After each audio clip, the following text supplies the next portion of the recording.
어떤 기차가 있었습니다. 근데 이 기차는 날마다 이렇게 자동차가 아무 곳에나 다 이렇게 다닐 수 있는 모습들을, 자유롭게 다니는 모습을 보면서 나도 저렇게 자유롭고 싶다 하는 그런 소망을 가지게 되었답니다. 그래서 이 기차는 철로에서부터 벗어나서 자유를 찾아 나섰습니다.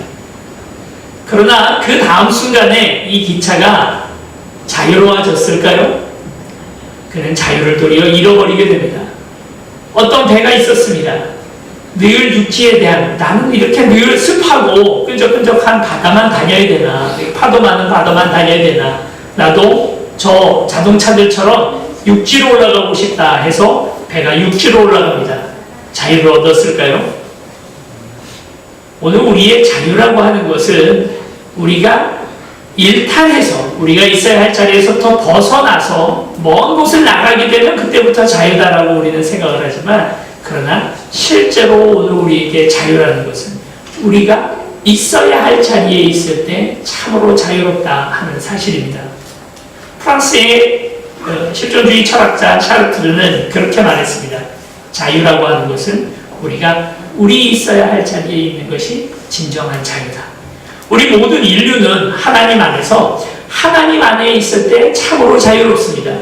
하나님을 벗어나서 우리가 그 죄악과 방탕 가운데 다니고 있을 때 그때 참으로 자유로울 것 같지만, 그러나 그렇지 않습니다. 인간은 하나님 안에 있을 때 참으로 자유롭고 그 안에 있을 때 행복할 수 있습니다. 오늘 본문에서 둘째 아들이 그의 아버지의 곁을 떠나서 참 참담한 것 중에 하나가, 아버지 아직 돌아가시지도 않았는데 그에게 아버지 죽으면 달라고 할 그 유산을 달라고 해서 그걸 가지고 먼 나라로 떠납니다. 그리고 그곳에 가서 허랑방탕하게 사용하는 모습들을 보게 됩니다. 여러분, 그에게 자유는 잠시 가는 자유로운 것 같은 착각을 가지게 되었습니다. 그러나 곧 그의 가지고 있었던 모든 재산들을 다 탕진하게 되고, 그리고 그는 굶주림과 가난, 실패와 좌절, 절망의 포로가 되고 맙니다. 도리어 더 자신의 자유를 잃어버리게 되는 것이죠. 우리가 있어야 할 자리는 어디입니까? 우리의 아버지, 우리의 하나님 아버지, 그 안에 있을 때, 그 안에 있지 않으면 무수한 허무감과 후회만이 남아있을 뿐이고 그 포로가 되고 맙니다. 그래, 어떤 학자는 하나님을 떠나 자유를 찾아 나선 사람은 결국 우주의 미아가 된다, 이렇게 말을 했습니다. 다행히도 오늘 본문에 나온 이 둘째가 잘한 점이 한 가지가 있습니다. 그것이 바로 무엇이냐면 아버지의 집을 기억해냈다 하는 것입니다. 이 기억은, 이렇게 떠올린 것은, 아버지의 집을 떠올리게 된 것은 그의 기억력이 좋아서이거나 아니면 머리가 좋아서 그가 기억을 해낸 것이 아닙니다. 어려서 풍성하게 누렸던 바로 그 추억과 경험이 있기 때문에 그가 떠올릴 수 있게 된 것이죠. 아무나 떠올릴 수 있는 게 아닙니다. 어떤 분들은 아버지의 집을 기억하고 하나님 앞으로 다시 돌아올 마음에 결단을 하지만 영원히 그러지 못하는 사람들도 있습니다. 이 본문 보다 보면 늘 생각하는 것이, 만약에 이 둘째 아들이 가지고 나간 재산을 가지고 사업이 대박이 나서 정말 큰 거부가 되었다면 어땠을까요? 돌아왔을까요? 아마 안 돌아왔겠죠. 만약에 이 둘째 아들이 거부까지는 아니라도 자신의 재산을 유지하면서 근근이라도 살아갔다면 어땠을까요? 아마 안 돌아왔겠죠. 망한 게 축복입니다. 쫄딱 망한 게 축복입니다. 한 푼 남지 않은 것이 이 둘째에게는 축복입니다. 그래서 아버지의 집을 기억했습니다. 그리고 다시 돌아갈 생각을 합니다. 돌아감이라고 하는 생각을 한번 해보면 우리의 신앙 자체가 결국은 다 돌아가는 것 아니겠습니까? 돌아가는 것이 신앙이지, 뭔가 놀라운 진리가 어디에 숨겨져 있는데 그 진리를 찾아 탐구하고 나서는 것이 그게 신앙이 아닙니다. 우리는 항상 다시 인간이기 때문에 원래 우리가 있어야 할 자리에서 조금씩 멀어지게 마련합니다. 그 자리를 지그시 지키고 있는 사람들이 아무도 없습니다. 어느 순간 생각지도 못하던 순간에 무의식적으로 내가 하나님이 있어야 할 바로 그 자리에 있지 않고 조금씩 떠내려가 있는 모습들을 보게 됩니다. 여러분, 종교개혁이 무엇입니까? 다시 말씀으로 돌아가자 하는 것이 종교개혁 아닙니까? 오늘 우리 안에서도 계속해서 다시 돌아가려고, 다시 하나님에게로 돌아가려고 하는, 사실 구원이라는 것도 그렇지 않습니까? 에덴 동산으로 우리가 쫓겨났던 원래의 그 모습으로 다시 돌아가는 것이, 그게 구원입니다. 신앙 전체가, 성경 전체가 우리가 돌아가는 이야기에 관해서 적고 있는 것이죠. 마치 우리도 둘째 아들과 같이 이렇게 하나님 앞에 다시 돌아가려고. 오늘 이 자리에 오신 여러분 어떻습니까? 교회에 간 것입니까? 교회에 돌아온 것이죠. 지난주 어떤 권사님들이 이게 우리 저녁 기도회 하고 있잖아요. 새벽 기도회 끝나고 집으로 다시 가시면서 좀 있으면 또 새벽 기도로 오셔야 되니까 밤에 늦게 뭐 한 9시, 10시 넘어서야 끝나니까 조금 있으면 다시 새벽 기도로 와야 되는 거예요. 그래서 이제 이분들이 재밌는 농담을 생각해내신 겁니다. 뭐라고 하시냐면, 집에 다녀오겠습니다. 집에 다녀오겠습니다. 그 말 그대로입니다. 어찌 보면 오늘 이 자리에 다시 돌아와 있는 자리고, 오늘 우리가 늘 응답이 있어야 할 하나님 앞에, 하나님 품 안에 있는 것이 우리가 있어야 할 자리이고, 우리는 세상에 나갔다가 다시 돌아오는 것이죠. 이게 오늘 우리의 삶이지 않습니까? 그렇게 생각해 보면 우리도 다시 돌아가야 합니다. 하나님 그 품 안에서 즐거웠던 기억이 오늘 우리 가운데 있다면 우리는 기억할 것이고, 다시 그 하나님의 품을 기억하고 결단하고 행동에 옮깁니다. 그래서 하나님 앞에 돌아가게 되는 것이죠. 이 둘째 아들은 그 자신이 이미 유산을 다 털어먹었기 때문에 이제는 아버지 앞에서 내가 아들이라는 소리를 듣지 못할 거다. 나는 아들일 필요도 없다. 나는 그냥 아버지의 품꾼 종이면 된다. 이곳에 이 먼 타국 땅에서 돼지 치면서 뭐 어떤 값어치도 제대로 받지 못하고 어떤 그런 것도 받지 못하고 사는 삶에 비하면 차라리 아버지 집 밑에서 종으로 살면, 우리 아버지는 후에서 종들한테 월급도 세금도 잘 주니까 거기 가 사는 게 낫겠다 해서 아버지 집을 기억한 거예요. 그리고 다시 돌아옵니다. 근데 이건 아들의 오해죠. 아버지는 어떻습니까? 아버지는 집 밖에 서서, 집 대문 밖에 서서 아들이 오기를 기다리고 있습니다. 아마 아버지 생각에 이렇게 보니까 둘째 아들이 이 재산 주면 분명히 가서 털어먹을 거라는 걸 알고 있었을 거예요.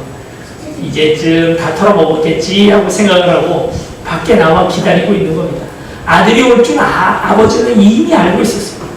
알고 있던 그 아버지는 그 밖에 서서 이제 오나 저제 오나 기다리고 있다. 아직도 저기 멀리서 오는데, 여러분 어떻습니까? 그렇게 먼 거리에 있는 아들이 아버지의 눈에는 보이는 거예요. 이제는 눈도 많이 연약해지고 늙었을 텐데도 그 눈으로도 저 멀리 있는 아들을 볼 수 있는 겁니다. 몽골에 선교사로 가 있는 한 친구를 알고 있는데요. 근데 그 친구가 1년간 몽골에 견습 선교라고 하는 것을 갔다가 그곳에서 아주 놀라운 체험을 하나 했다고 합니다. 택시를 한번 탔는데 그 택시 기사도 몽골 사람이니까 자기 말이 있는 거죠. 택시를 타고 자신을 태우고 이렇게 어딘가 목적지를 향해 가다가 벌판을 지나가게 됐는데 갑자기 손님 죄송합니다 하고 차를 세우더라는 겁니다. 그리고 저 멀리 1km 떨어져 있는 그곳에 그 말들이 막 이렇게 수백 마리 수천 마리가 이렇게 물을 뜯고 있는 그 말 틈에 가서 말 한 마리를 끌고 오더라는 거예요. 그러더니 택시에다가 붙잡아매고 다시 가더라는 겁니다. 물어봤대요. 그래서 이 뭐냐, 이 말은 뭐냐 했더니 자기가 며칠 전에 잃어버린 자기 말이랍니다. 말이 자기에게도 수십 마리가 있는데 그 말 중에 한 마리 가출했던 말을 자기가 보고 찾아가는 거랍니다. 수백 마리 말 중에 몇 킬로미터 떨어져 있는 그 말 틈 사이에서 자기 말을 찾아내는 게 말주인입니다. 우리의 하나님 아버지는 저 멀리 떨어져 있는, 아주 멀리 떨어져 있는 말을 보고 구분해낼 수 있는 분이 우리 하나님 아버지입니다. 지금 오늘 이 탕자의 아버지는 저 멀리에서 언덕 넘어 이제 형체만 겨우 보이는 그 아들을 보고 쫓아나갑니다. 내 아들 오는구나, 내 아들 오는구나. 쫓아나가서 안아주고 맞아주고 그리고 또 씻기고 옷을 입히고 인장반지를 끼우고 송아지를 잡습니다. 우린 잘못 생각하면 우리 하나님을 오해하는 경우들이 있는데요. 우리 하나님이 마치 사장님이 사원을 부리듯이 잘하면 내 아들, 잘 못하면 잘라버리고 내 아들 아니고, 하나님 앞에 예배 잘 드리면 그러면 이제 하나님의 아들이 되는 거고, 하나님 앞에 죄악 가운데 있을 때에는 내 아들 아닌 거고. 여러분 그렇지 않습니다. 여러분 자녀들 그렇게 생각하십니까? 내 아들이 사업을 잘하고 있는 내 아들은 내 아들이고, 아니면 직장 잘 다니거나 엄마 아빠 말 잘 들으면 내 아들이고, 엄마 아빠 말 지리도 안 듣고 맨날 엄마 돈 좀 없나요? 그러고 찾아오는 아들은 내 아들 아닙니까? 이번 명절 동안에 어떠셨습니까? 마음을 아프게 한 자식도 있고 또 마음의 기쁨과 자랑스러움이 되었던 아들도 있지요. 자랑스러운 아들은 직장에서 받아온 선물 이렇게 꾸러미 들고 어머니 쓰세요 하고 용돈, 아버지 쓰세요 용돈 따로 가지고 오죠. 참 그런 아들은 내 아들이죠. 네, 어디 가나 자랑할 만한 내 아들인데, 반대로 어머니 돈 좀 있나요? 하고 온 아들은 없었습니까? 참 근심을 많이 끼치는 아들도 있지만 그 아들도 내 아들입니다. 그 아들도 내 사랑하는 아들입니다. 심지어 어떤 부모들은 더 그렇게 마음 속 썩이는 아들에게 더 많은 정이 간다고, 내가 더 그 아들을 더 사랑하는 것 같다고. 참 이게 그렇습니다. 우리 손가락 중에 10손가락 깨물어서 안 아픈 손가락 없죠. 다 깨물어 보셨습니까? 근데요, 더 아픈 손가락이 있고 덜 아픈 손가락은 있어요. 확실히 다 내 새끼고 다 내 아들이지만, 그러나 나를 힘들게 하고 또 더 내 마음이 쓰여지는 아들은 아무래도 약한 아들입니다. 왜 그럴까요? 그 약한 아들을 더 사랑하기 때문일까요? 아닙니다. 더 사랑하기 때문이 아니라 똑같이 사랑하지만 그 아들에게 더 마음이 가는 거죠. 그 때문에 더 마음이 아픈 거죠. 그런 자식은 분명히 우리에게 있습니다. 아버지는 그래서 그 둘째 아들을 내 아들 아니라고 치지 않고 종이라고 여기지 않고 아들이라고 안아주는 거예요. 죄 많아서 하나님의 아들이 아닌 것이 아닙니다. 사탄은요, 우리에게 우리가 죄 저지르게 만들지 않습니까? 그러나 사탄의 원래 목적이 우리가 죄 한 번 저지르는 것, 그게 사탄의 목적일까요? 사탄이 원하는 건 그게 아닙니다. 우리와 하나님이 영원히 결별하기를 원하는 게 사탄의 목적인 것이지, 우리가 죄 한 번 저지르는 그게 목적이 아닙니다. 그래서 사탄은 이렇게 자꾸 우리에게 거짓말을 합니다. 넌 자격이 없어. 넌 부족해. 하나님은 널 원하지 않아. 넌 그분의 자녀가 될 자격이 없어. 자격 미달이야. 이와 같은 거짓말을 계속해서 우리에게 하는 거죠. 우리가 너무 뻔뻔해지지만 않을 수 있다면, 그건 이제 우리가 너무 뻔뻔해지는 건 좀 다른 문제이지만, 어떤 그 순간에도 잊지 말아야 할 것이 있습니다. 그럼에도 불구하고 하나님 우리를 사랑하신다는 사실입니다. 로마서 8장 38절 39절 말씀, 여러분 우리 앞에 보여줄 수 있을 것 같은데요. 같이 한번 읽어보겠습니다. 시작. 내가 확신하노니 사망이나 생명이나 천사들이나 권세자들이나 현재인이나 장래인이나 능력이나 높음이나 깊음이나 바로 어떤 피조물이라도 우리를 우리 주 그리스도 예수 안에 있는 하나님의 사랑에서 끊을 수 없으리라. 내가 확신하노니 사망이나 생명이나 천사들이나 권세자들이나 현재인이나 장래인이나 능력이나 또 높음이나 기쁨이나 어떤 피조물이라 할지라도 우리를 우리 주 그리스도 예수의 사랑 안에 하나님의 사랑에서 끊을 수 없다. 바울은 이렇게 고백합니다. 여러분, 오늘 우리가 어떤 죄악 가운데 있다 할지라도, 오늘 우리가 얼마나 많이 부족하다 할지라도, 우리가 하나님 앞에 헌신하지 못하더라도, 오늘 우리의 몸이 늙고 연약하다 할지라도, 그러나 그렇다 해서 하나님께서 우리를 덜 사랑하시거나 더 사랑하시는 것은 아니라는 것입니다. 하나님은 오늘 우리를 사랑하시는데, 오늘 우리를 자녀로 삼으시는데, 그것이 내 행동에 의해서, 내 행동에 기인해서 하나님이 우리를 사랑하시는 게 아닌 것입니다. 내가 뭘 잘해서 하나님이 날 사랑하는 게 아니에요. 마치 사장님이 자신의 부하 직원 중에 누구에게 많은 투자금을 주고 그것을 가지고 돈을 굴리라고 얘기를 했는데 결국 직원이 모든 것들을 다 말아먹게 되면 어떻게 됩니까? 사장은 그 직원을 잘라낼 수도 있는 것이죠. 그런 관계가 부자지간의 관계가 아닙니다. 부자지간의 관계는 무엇입니까? 못했어도 실패했어도 죄악 가운데 있어도 그래도 내 자식은 내 자식인 것이죠. 이 사랑을 끊을 어떤 피조물도 없다 하는 것입니다. 그래서 하나님은 오늘 우리를 늘 기다리시는 하나님이십니다. 오늘 여기 있는 분들이 아무도 그렇게 되지 않기를 바랍니다만 혹시 여러분 중에 살인하시더라도 간음하시더라도 쥐업 열매 뜯어먹는 어떤 비참한 자리에 가 계시더라도 이 사실을 기억하시기 바랍니다. 하나님은 여러분을 기다리고 계십니다. 하나님은 여러분들이 다시 돌아오기를 바라십니다. 죄를 짓지 맙시다. 그러나 죄 없는 인간 어디 있겠습니까? 죄악 가운데에서도 그분을 잊지 맙시다. 그게 더 중요합니다. 또 반대로 우리가 무엇인가 하나님 앞에 뭘 잘한 게 있다 해도 그게 내게 공로가 되어서는 안 될 것입니다. 이걸 잘했기 때문에 하나님께서 나를 좀 더 특별한 아들로 보실 거다라고 하는 생각에서부터도 여러분 그것도 좋은 올바른 생각이 아닐 줄로 믿습니다. 그래서 아버지는 작은 아들을 그 아들의 지위를 완벽하게 회복시켜 주시고 아들에게 옷과 반지와 또 잔치를 열어서 반겨주십니다. 우리가 아마 지금 이 시절에도 그렇지 않습니까? 우리가 송아지고기라고 하는 것을 우리가 먹어볼 수 있는 가장 최고고 비싼 고기 아닙니까? 그 송아지를 잡아서 이 아들을 반깁니다. 그때 오늘의 주인공, 사실은 오늘의 주인공은 탕자가 아니고요. 둘째 아들이 아니고 바로 이 큰아들입니다. 오늘의 주인공 큰아들이 등장합니다. 그래 나가서 이제 일하다가 이제 돌아와 보니까 집안이 아주 막 시끄럽고 난리인 겁니다. 춤추는 소리, 막 잔치하는 소리가 이렇게 있으니까 이 큰아들이 무슨 일이냐 하고 이제 집에 들어가지도 않고 종에게 물어봅니다. 그랬더니 종이 당신의 동생이 돌아왔습니다 하고 이렇게 얘기를 하죠. 그랬더니 이 큰아들이 집에 안 들어가는 거예요. 둘째 아들은 가만히 보십시오. 둘째 아들은 자기가 자기 발로 유산을 다 가지고 집을 나갔습니다. 그런데 이 큰아들은 어떻습니까? 이제 또 집에는 안 들어가고 있습니다. 그도 지금 가출을 한 것이죠. 말하자면 거리에 차이는 있습니다만 집에 들어가지는 않고 있는 거예요.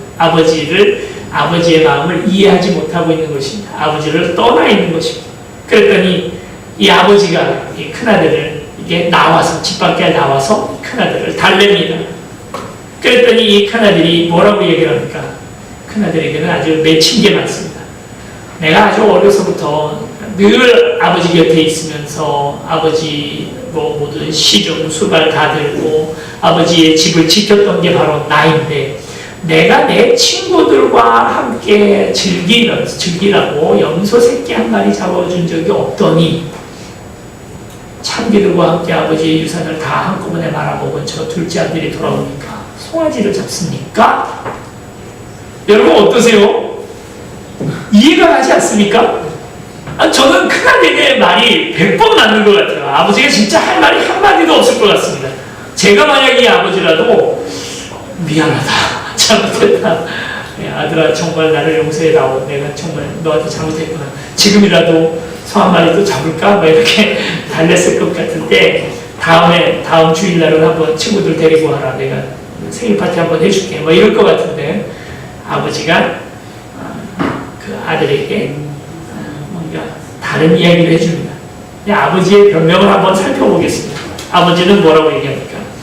예, 너는 항상 나와 함께 있으니 내 것이 다 네 것이로되 이 내 동생은 죽었다가 살아났으며 내가 잃었다 얻었기로 우리가 즐거워하고 기뻐하는 것이 마땅하다. 이렇게 얘기합니다. 자, 이 아버지의 변명을 자세히 살펴보면 우리 하나님의 마음을 우리가 이해할 수 있습니다. 동생에 대한 변명을 하고 있지 않습니다. 아버지는 동생 이해해라. 야, 동생 그럴만하지 않았냐? 동생이 사실 네가 참견랑 노는 거 네가 봤어? 그거 사업하다가 이렇게 망한 거야. 이렇게 얘기를 하는 것도 아니고 동생을 이해하라고 이야기를 하지 않습니다. 그게 문제가 아니라 문제는 이 사건을 바라보는 너의 시선이 문제다 하고 너를 잘 살펴보라 하고 그렇게 이야기를 하고 있는 것입니다. 내 것이 다 네 것이다. 너는 항상 나와 함께 있었다. 이렇게 얘기를 하죠. 자, 여기서 보면 큰아들이 아버지에게 뭐라고 얘기를 하냐면 30절에 아버지의 살림을 창녀들과 함께 삼켜버린 이 아들이 돌아오네. 그러니까 자기의 동생을 뭐라고 호칭을 하고 있습니까? 이 아들이라고 얘기를 합니다. 당신 아들이잖아요 라고 얘기를 하고 있는 거죠. 그런데 아버지의 표현은 뭡니까? 이걸 그대로 받아서 아버지는 32절에 뭐라고 얘기를 하고 있습니까? 이 내 동생은 죽었다가 살아났으며 이를 말하고 있습니다. 그러니까 동생을 바라보는 이 시선이 큰아들의 입장에서는 당신 아들이 돌아오니까 당신 이렇게 합니까? 하고 얘기를 하고 있는 거죠. 그런데 아버지는 뭘 일깨워주고 있냐면 내 아들이 아니라 네 동생이잖아. 네 동생 돌아왔는데 너는 기뻐하지 못하니? 하고 지금 그 얘기를 하고 있는 것입니다. 그리고 32절에 또 이렇게 말합니다. 우리가 즐거워하고 기뻐하는 것이 맞다. 우리인 거예요. 우리는 우리인 것입니다. 우리라고 생각을 하면 모든 것들이 지금 가지고 있었던 형이 가지고 있는 여러 가지 오해들이 완전히 달라지는 것이죠. 우리라고 생각한다. 우리는 어떤 존재입니까? 우리라고 할 때는 아버지와 내가 전혀 상관없는 존재 사장과 그리고 사원이라는 생각을 해서 가지고 있으면 내가 노력한 거에 대해서 아버지가 뭔가 보상을 해주는 것이 당연합니다. 타자라면 그렇습니다. 그러나 만약 한 공동체라면 보상을 위해서 우리가 뭔가 일하거나 그것에 대해서 보상을 주지 않는 것에 대해서 억울해할 필요가 없죠. 우리는 무언가 거래를 주고받는 그런 주고받는 관계가 아닙니다. 한 공동체라고 하는 것은 거래를 주고받는 그런 모임이 아닙니다.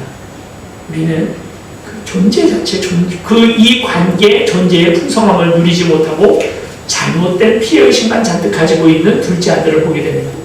큰 아들을 보게 됩니다. 에리 프롬이라고 하는 그 철학자가 이렇게 말했습니다. 소유냐 존재냐라고 하는 책에서 소유라는 양식으로 살아가는 사람들과 그리고 존재라는 양식으로 살아가고 있는 사람들에 대해서 얘기를 합니다. 이건 뭐 어려운 이야기는 아니고요. 그 영어 제목이 to have or to be입니다. 영어 표현 안에서 우리 have, 그러니까 뭘 가지다라는 말을 쓰는 경우들이 참 많잖아요. 그러니까 나는 뭘 경험했어, 난 본 적이 있어 라는 말도 I have 라는, 뭘 경험한 것도 have라는 말을 쓰고요. 뭘 가지고 있는 것, 나는 뭘 가지고 있다는 것도 이렇게, 나 친구 있어 라는 말도 I have a friend, 다 이렇게 가진다라는 말을 가지고 표현합니다. 경험, 또 소유, 그리고 또 모든 것들이 다 have라는 말을 잘 씁니다. 그렇게 말을 쓸 수도 있지만 또 다른 한편으로는 비동사를 사용할 수도 있습니다. 그래서 I have a friend 이라고 쓸 수도 있지만 he is my friend 하고도 말할 수 있는 거죠. 뭘 가진다라는 식으로 자꾸 생각하고 말하는 사람들은 이것이 그러니까 소유의 방식으로 세상을 살아갑니다. 특히나 자본주의 사회에 살고 있는 오늘 우리는 나는 교회를 가지고 있어, 내가 다니는 교회가 있어 라는 말이 아니라 나는 교회를 가지고 있어, 나는 엄마가 있어, 나는 아빠가 있어, 다 소유하고 있다고 생각하죠. 내가 뭘 가지고 있을 때에서만 거기에서 존재가 의미가 있다 생각을 하고 그게 내가 살아가는 방식이라고 생각을 합니다. 더 중요한 것이 있습니다. 내가 무엇이냐 하는 방식으로 살아가고 있는 사람들이 있죠. 여러분, 인생이 뭘 가졌느냐 가지지 못하느냐로 인해서 결정된다고 생각합니다. 우리는. 그러나 사실 그렇습니까? 아니죠.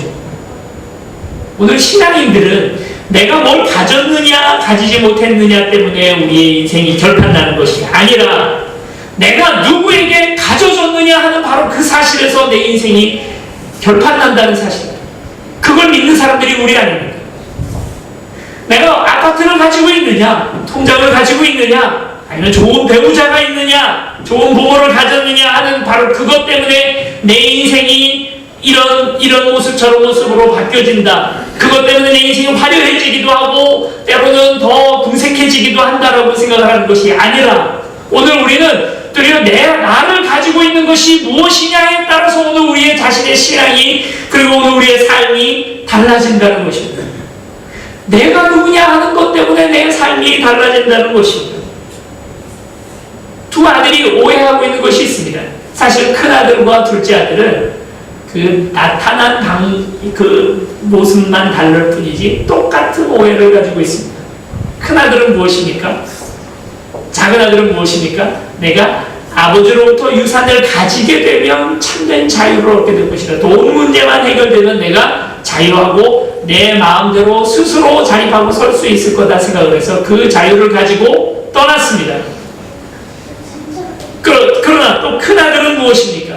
내가 했던 노동에 대해서 그 아버지께서 내게 무엇을 줄 것이냐, 내가 그 노동의 대가를 통해서 무엇을 소유하게 될 것이냐에 바로 그 소유의 문제 때문에 그것이 내가 지금 차별당하고 있다라고 그렇게 생각을 하고 있는 것이죠. 소유의 문제가 아닙니다. 아버지의 논리는 무엇입니까? 너는 내 아들이다. 무엇을 가지고 있느냐 없느냐의 문제가 아니라 너가 무엇이냐? 너는 내 아들이다. 그러므로 너는 행복한 것이 아니냐 하고 얘기를 하고 있는 것이죠. 뭘 가지고 있느냐가 중요한 것이 아닙니다. 내가 누구냐 하는 바로 그 사실이 달라지는 것이죠. 교회라고 하는 공동체는 소유를 가지고 말할 수 있는 공동체가 아닙니다. 소유를 말하고 오늘 그냥 너와 내가 어떤 거래의 관계로 가지고 가는 동안에는 교회는 결단코 오늘 우리가 공동체가 되지 못합니다. 이 두 아들이 오해하고 있는 바가 또 이것입니다. 바로 하나님의 사랑이죠. 그 아버지의 사랑입니다. 아버지가 오늘 우리를 사랑하는 그 사랑이 가지고 있는 것에서 비롯되는 것이 아니라 내가 그냥 아들이기 때문에 나를 사랑한다는 것이죠. 어느 자식이 오늘 뭘 더 많이 가지고 있다 해서 아버지가 그를 더 사랑하고 덜 사랑하겠습니까? 자식이라는 그 자체만으로 우리를 사랑하는 건 아니겠습니까? 그 사랑이 오늘 우리 아버지의 사랑이면 그 아버지 사랑 안에 있는 오늘 우리는 한 공동체일 수 있는 것이죠. 우리 세운교회도 누군가 새로운 분들이 오겠지요. 전도하고 또 이런 모습을 통해서 새로운 분들이 오게 될 것입니다. 오늘 우리는 큰 아들입니까? 둘째 아들입니까? 기억하십시오. 바로 며칠 전만 해도 오늘 우리도 다 둘째 아들이었습니다. 오늘 우리가 이제 큰 아들이 됐어요. 교회에서 내가 뭐도 좀 했고 더군다나 좀 민감한 얘기일 수 있겠습니다만 우린 개척 멤버잖아요. 우리가 같이 교회를 만들어 나갔지 않습니까? 그러면 속으로 내가 큰아들이구나, 내가 이만큼 했구나, 다 그 생각을 할 수밖에 없겠죠. 그런데 정말 중요한 것은 무엇입니까? 둘째 아들이 왔을 때 아버지의 마음은 어디에 가 있나요? 아버지는 집안에 있지 않아요. 둘째 기다리고 있다고요. 집 밖에 나가서요, 이 둘째가 언제 오는지, 이제나 오려나 저제나 오려나, 마셔라, 우리 송아지나 잡아먹자, 둘째 아들 그놈 새끼 어디 가서 그냥 고생이나 진탕하다가 와라, 그래 우리끼리 제일 즐거워하자. 이게 하나님 마음이 아니에요. 이게 아버지 마음이 아니에요. 아버지는 집 밖에 나가 있어요. 그냥 둘째 아들 언제 오려나, 어디 가서 비 맞고 있는 거 아닌가, 이슬 맞고 있는 거 아닌가, 어디서 밥이나 제대로 챙겨 먹나, 그 생각 밖에 나가 있습니다. 여러분, 오늘 우리 하나님의 마음은 교회 안에 있지 않습니다. 여러분, 이 말을 오해하지 말고 들으시기 바랍니다. 물론 교회, 오늘 이 안에 있는 우리 성도들을 너무나 사랑하시고 오늘 우리 교회를 늘 붙들어 주시고 목자가 되시는 분이 우리 하나님이시죠. 그러나 그분의 가장 애달는 마음은 어디에 있냐면 도리어 믿지 않는 사람들, 저 세상에 나가 있다는 것입니다. 언제 내 새끼가 돌아올는지, 내 아들이 돌아올는지, 우리가 그들을 그냥 전도의 대상자로 생각하고 당신의 아들하고 고백하는 동안에는 그들과 우리가 될 수가 없습니다. 그러나 내 동생, 내 형제, 그 마음 품는 동안에는 그를 사랑할 수 있는 것이죠. 여러분, 많은 사람들이 많은 이 땅의 청소년들이 아이돌 그룹들 좋아하는 모습들을 보게 됩니다. 아이돌 좋아하는 아이들 어떻게 되는지 아십니까? 그 아이돌이 가지고 있는 취미, 그들이 사랑하는 것들, 그게 곧 나의 취미가 되고 나의 사랑이 됩니다. 우리 아이들이 탕수육을 좋아하니까 나는 탕수육 너무 싫어했는데 탕수육을 좋아하게 되는 것입니다. 왜요? 내가 너무나 사랑하는 그 사람이 그걸 좋아하니까 나도 좋아하게 되는 것이죠.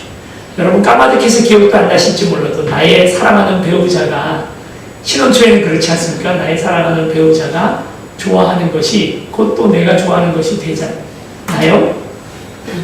기억 안 나시죠? 그랬던가? 지금은 반대일 수도 있죠.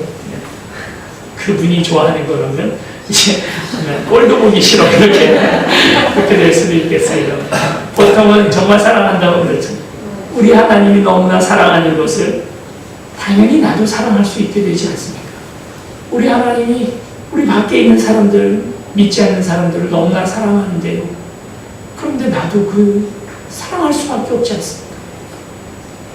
여러분 그 마음이에요. 그게 아버지가 큰아들에게 원하는 마음. 내 아들인데 너 동생이라. 그 마음이에요. 뭘 가지고 뭘 가지지 못하고 하는 것 때문에 오늘 우리가 한마음 품지 못하는 오늘 우리가 아니기를 바랍니다. 우리는 그냥 그 한 존재 자체를 함께 사랑하고 품어줄 수 있는 그런 오늘 우리가 되기를 원합니다.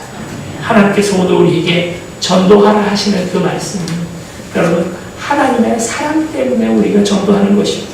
그래서 오늘 우리가 그 앞에 나가는 것입니다.